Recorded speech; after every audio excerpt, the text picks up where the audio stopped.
ពីប្រានអង្គទេពអើយនេះក៏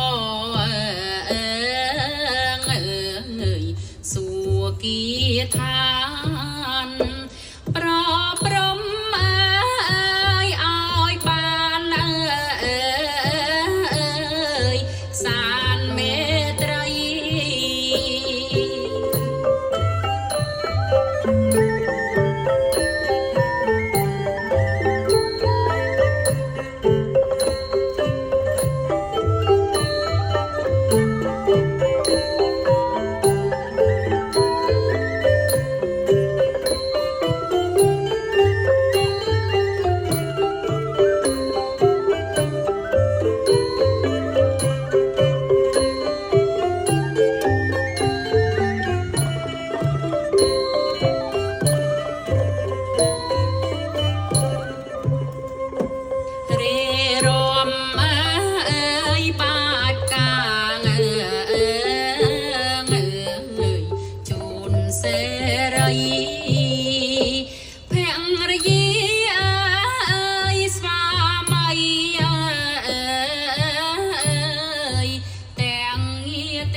ជារហបំ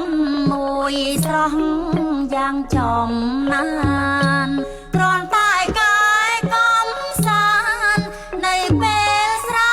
ស្រន់ស្រីប្រក្រប្រានជុំគ្នាលេងសង្កេ